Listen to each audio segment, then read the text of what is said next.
In today's episode, we talk about how to know when your life goals need to change and how to change them. Look, we all have goals. We have things that we want to do, but sometimes they're not connected with our values. And sometimes we just feel like we're just going along to get along and we're just doing stuff. So we'll figure out how to know when your goals need to change, and we will get right into changing them. So keep watching. Welcome back to the Chasing a Greater Vision podcast. I'm your host, Rickey Jasper. Today's episode is talking about how to know when your life goals need to change and what to do to actually change it. Now, we all have goals, but sometimes those goals actually don't serve us for key reasons. So the first thing, and I'm going to run these down at a high level, then we'll get into the content. Number one, you need to identify the source of why you feel your goals need to change. Number two, set new goals that are very calculated. Number three, be willing to change. I'm excited to get into that point. And number four, move or act. Take action. That's extremely important. So we'll get into that. Now, what is the problem that we face when it comes to feeling like, hey, we need a life change, we need a life goal change? Typically, it's we feel stuck. We feel very stagnant, like we are just going along to get along. We're doing stuff, but the stuff, quote unquote, isn't meaningful. We're constantly stressed. It could be that you're actually overworking. It might not be a lazy thing. It's you're overworking, but you're overworking in an area that you're not passionate about, that your values don't align with, that you're really not naturally drawn to. You're drawn to for a reason that somewhat serves you, but it doesn't serve your purpose, your life's purpose. That you're lacking passion or motivation. I think that we've all been there. I think as humans, we go through phases where we do lack passion and we do lack motivation. But what is, I would say, unnatural is the wanting to stay there, right? It's okay for sometimes to not be super passionate, to not be motivated. I'm not some ooh rah rah every day you're going to wake up motivated, because I'm someone who I like to preach consistency, and sometimes consistency does not mean that you're motivated, right? But you don't want to stay in a state where you're doing things that you say are aligned with goals, but you're not really passionate about it. You're not motivated, or you're physically fatigued. Now, this is something where I find interesting because it's a cyclical thing, right? You know, you could be physically fatigued because you're spending so much brain power into something, or you're getting a lack of sleep because you're stressed, or because you're so unmotivated, you're not fueling yourself the right way. You're not keeping up with your fitness, which is leading to fatigue. There's so many things that is like this toxic, never-ending cyclical cycle that can lead to physical fatigue, but it really can stem from you not going after goals that you want, that you're passionate about. Now, for me, a quick story. When I moved to Texas a year and a few months ago, one of the reasons was because I was feeling this. My goals at the time, the last year that I was in San Diego, I didn't feel that I was like aligned with what I was doing. 413 Apparel, I had moved on from that probably 9 months before I moved. I was doing some podcasting on my own, but I was like, okay, in my setup, I felt like I was, for lack of better terms, more advanced or better than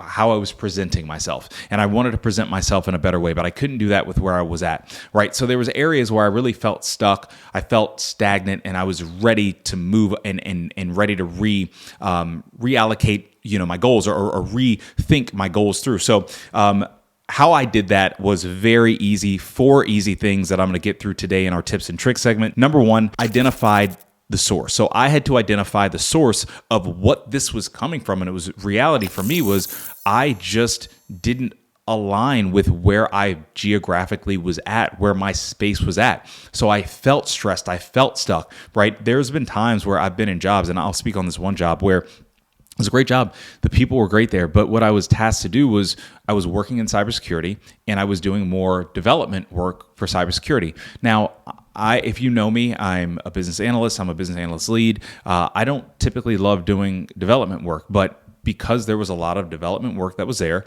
I had to get that done. And I hated it. And I realized, man, the source of my stress throughout my day towards the end of the day is because every day when I'm logging my time, I'm doing something that I really dislike doing. And yes, it is providing finances, and yes, it's providing those monetary things, but everything else was suffering from it. My relationship life, because I wasn't showing up my best, because I was stressed, because I was annoyed, because I didn't like what I was doing every day, I suffered there, right? My career trajectory or what I was doing something, and I even got a raise in that position to then get more responsibility doing something that I didn't like doing, right? So all of this started to compound. So I was able to identify the source, look at and try to identify where that unease is coming from. And the best way to do that is look at your consistent habits throughout the day, or look at the things that are consistent throughout the day, right? Like when it comes to fitness, I look at my consistent habits. If I'm gaining weight and I want to lose weight, then I know that I consistently have food throughout the day. And that's typically how you gain weight. So it's like, well, I'm looking at these habits and that allows me to change. So when you look at what you consistently do, that's a variable that you can change to put yourself on a right path to get to where you want to get to. Number 2 is set new goals that are calculated. Now think through your goals and think through them logically. Kind of going back to that story about the job, I was really focused on money, just the monetary aspects of it. And so for me, I had no actual calculated goals. I had financial goals, and it was feeding those financial goals. And then once I had hit that, I was like, oh, I don't really want to stay here. This isn't really where I want to be. This isn't really where I want to grow my career. So I didn't have any goals that were actually calculated and thought through. And that was a tough thing.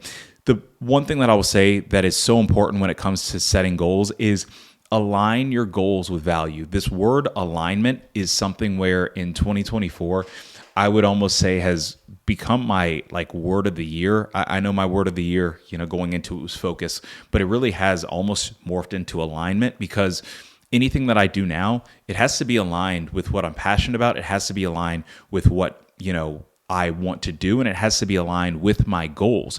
Make sure that you are aligning your goals with your values. Your values will direct you in a right direction. It will direct your actions. And then what you value is typically what is going to make you feel the best about yourself. For me, I value family, I value fitness, I value faith. There's another one, fun. The 4 F's, right? So what I do in the areas and places that I repeatedly put myself in and the goals that I set, they have to encompass that. I'll put another F in there, fellowship, like with other people. Like I love coaching. I love performance coaching. I love fitness coaching. I love being on this podcast. I love, interacting with people online when it comes to personal development and fitness and performance and all of those things, right? So those things are my values. Those are the things that when I'm in those rooms, I light up. When I'm having those conversations, I light up. So when you are setting your goals, make sure that they're calculated and aligned with your values. Number 3, be willing to change. Now, how do you become willing to change? And it's one thing, because when I say that, it's like, well, yeah, Ricky, if I have goals, then that means that I'm ready to change. And I'm like, that's not always true.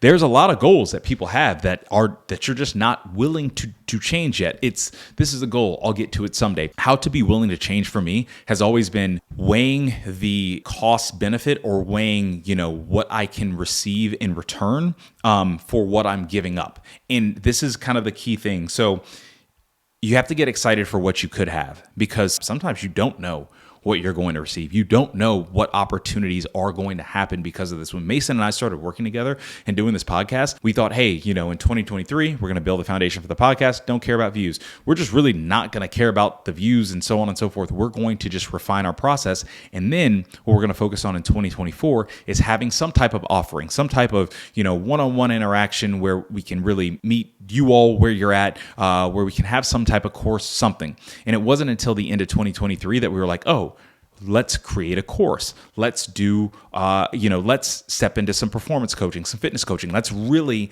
make this thing bigger than what it is. And it's a cool thing because that's an opportunity. And I didn't know that was an opportunity before, but it was because we stepped out on faith. And now what's happening is some other things that I had filling my time, I'm like, well, I want this to fill my time more. And when it comes to being willing to change, sometimes you don't know what you're going to receive. Sometimes you don't know what you're going to be able to add to your life. And that's the fun aspect of it. But what you do know for sure is the goals and the things that you're doing currently aren't serving you in the capacity that you want. So if it's not serving you in the capacity that you want, it's a clear indication that, hey, it's time to change and it's time to do something where you can benefit, but in a way where you might not know what the benefit is. And that's what faith is. Faith is making a step when you don't see the stair. It's making a step when you just have no idea where it's going to go to, but you know that you're doing it because you are aligned with values, you are aligned with purpose, and something good is going to come of that. And I'll kind of run on this tangent.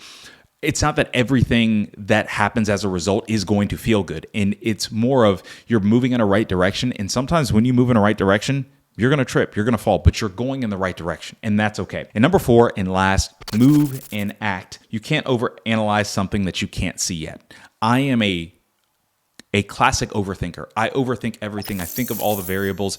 I have a tech background and everything. I like to think through things. I'm a systematic and programmatic person. If I can put it in a system, if I can see the variables, if I can manipulate variables, then I know that, hey, when I can manipulate variables, I will automatically change an outcome. But that is not always the best way to go about things when there's something that you can't see.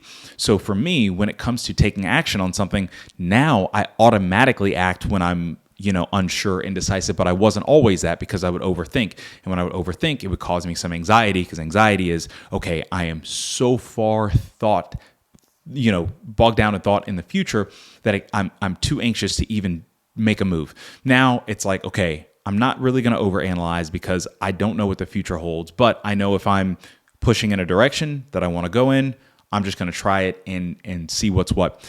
There was an Instagram video that I saw, and I cannot think of who said it, but it was like an older lady, and she was talking about when you have different choices, and when people overanalyze and think of choices, it's like, well, just pick one. And when you pick one, it's like, well, you picked it, and you can't say, well, if I had done the other thing, then such and such would have happened. It's like you don't know. Right? Like you really don't know. And that should be freeing when it comes to making an action or making a move. If you are not satisfied with the goals that you're having right now, if you're not satisfied with where you're at right now, then it should be freeing to make a move and act. Because at the end of the day, it's like, well, you can go and you can try something. And if that doesn't work, you can try something new. But what you're doing is you're putting yourself in a position to try something that's ultimately going to work. And it might not be the first thing. So make sure that you are acting. To run these through one last time, number 1, identify the source that is causing you discomfort. When you can identify that thing, it gives you a chance to be able to change it. It gives you're able to illuminate it, right? It takes the boogeyman out of the closet and says, hey, you're right there. I'm able to change this. Number 2, set new and calculated goals. Make sure that your goals are aligned with values. When you value something, when it's close to you, when you're passionate about it, you are more willing to step through your goals. You're more willing to accomplish something, achieve something, and work at it consistently because it's aligned with values. It's not just aligned with something that feeds your ego on a quick basis. Number 3, be willing to change. Not everybody's willing to change. We're all willing to say, hey, this is what I want to do. But when it comes to what we want to do, we have to be willing for us to change internally and also be willing to change our external, our geographic location, our the way in which we go about our life, our lifestyle, our relationships, things that can serve us better. Be willing to make those changes. And number 4, and lastly, you have to move and you have to act. All of those first 3 are all in the head stuff. When you identify the source, boom, you're still in your head. When you set new calculated goals, boom, you're still in your head. When you're willing to change, when you've got that willingness, you're still in your head. When you move and act, you are out of your head. You are moving and changing your state. You are doing everything that was in your head, and you're taking it and you are moving it into motion. The goal of this podcast is to get you to move and to be in motion. The goal of this podcast is not just to get you to sit and stay in your head and think these nice and great things and concepts. No, the goal is to get out and do something and move. And I hope that this podcast episode helped. As you can see, I was so passionate about this one. We will see you next time. We're going to keep at it, and hopefully you all have a good day. And if you like this, like, comment, share, subscribe, comment, chat with me directly. Rickey Jasper II, I'm the second.com, RickeyJasper.com. Go there if you want to connect with me even further, and we will see you in the next episode. Peace. For free resources, paid resources, and one-on-one coaching with me directly for fitness coaching and performance coaching using my life coding system, go to RickeyJasperii.com, and I will see you there, and we'll talk directly, and we'll make it happen.